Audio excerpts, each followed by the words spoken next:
I've always believed I was careful with dating apps. I never shared my address. I insisted on public places for first dates. I even Googled names and ran photos through reverse image searches. But none of that mattered the night I met Thomas. His profile was flawless: sharp jawline, a neat beard, photos in different places like art galleries and parks. Nothing screamed fake.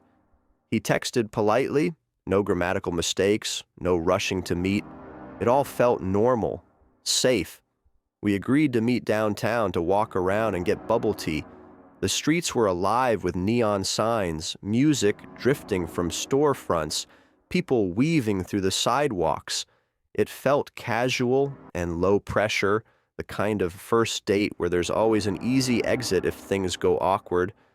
When I spotted him waiting by a food truck, he waved, the same face as in the photos. I felt a wave of relief.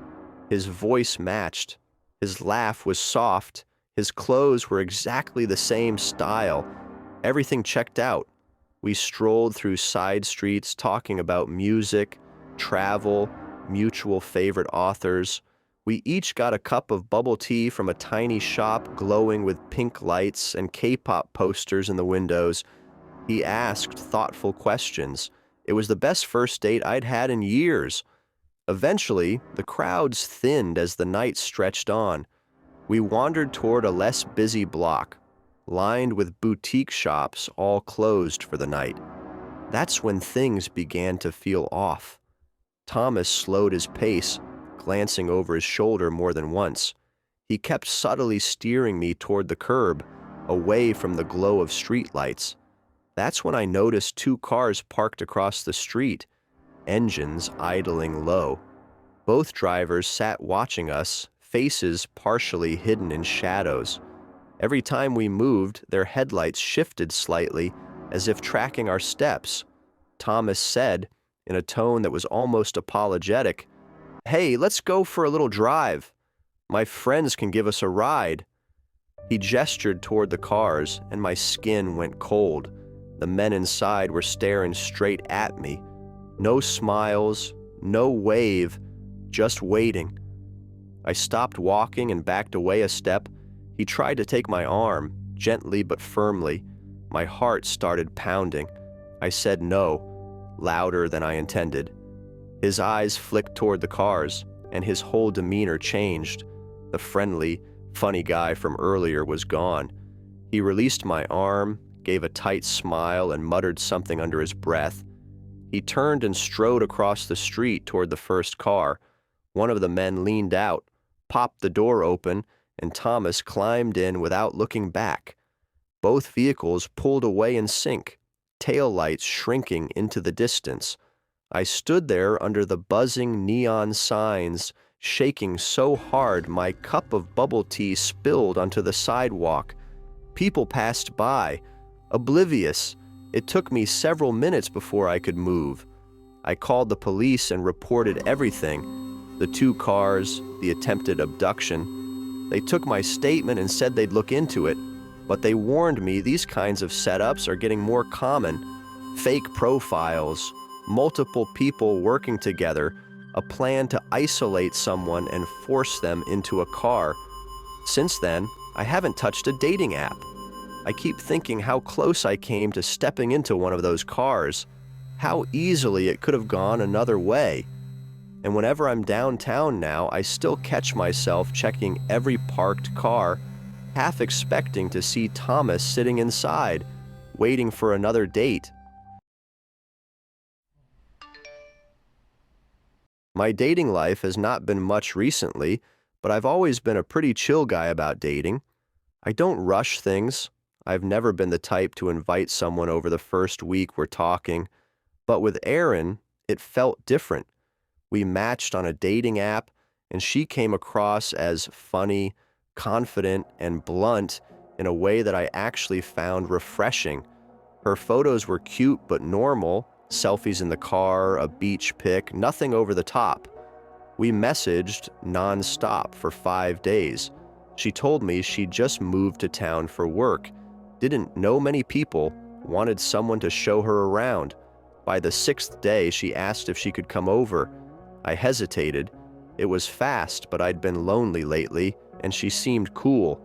We agreed on a low-key night at my apartment. Pizza, some movies, nothing crazy. She insisted on bringing the wine.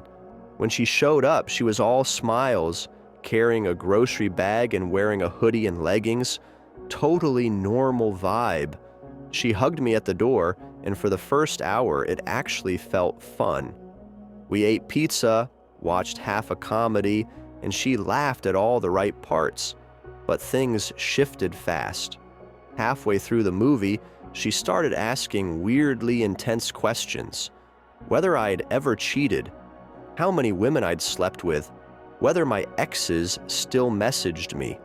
When I tried to joke and change the subject, she stared at me like she was studying my face for any flicker of a lie. Then she got up, walked around my apartment, and started opening drawers. Kitchen drawers, my bathroom cabinets. She held up a bottle of Advil and asked, "Why do you have this brand and not Tylenol?" Like it was evidence in a case. When I tried to steer her back to the couch, she said, "I just like knowing everything about the guy I'm dating." I told her calmly that we'd only met tonight and she didn't need to go through my stuff. She laughed like I was joking, sat back down, but closer this time. Her knee pressed into mine. Then she started scrolling through my phone's lock screen notifications while it sat on the coffee table. She picked it up without asking, read my texts, scrolled through my missed calls. When I tried to take it back, she wouldn't let go right away. "That's how people lie," she said. "They hide things on their phone." She started asking how much money I made, what my rent was, whether I'd move in with someone after a few months. She said, "I don't waste time. I know what I want." My heart started pounding because the way she said it was off.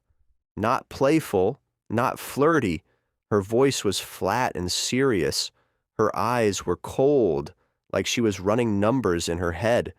When I told her she needed to leave, she refused at first, said I was freaking out over nothing, tried to grab my arm. Her nails dug in, hard enough to leave marks.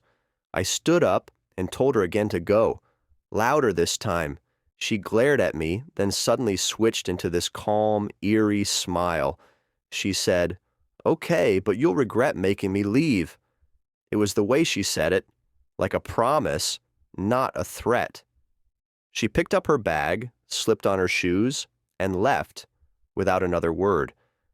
After she was gone, I checked my phone and realized she'd tried to open my banking app. My email app was open in the background, too.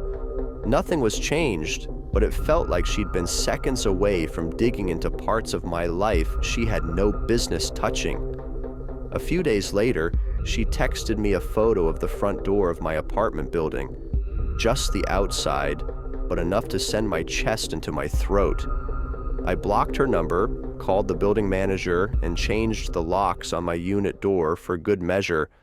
I never saw her again in person, but sometimes I still wonder how much she'd already learned about me in those few hours.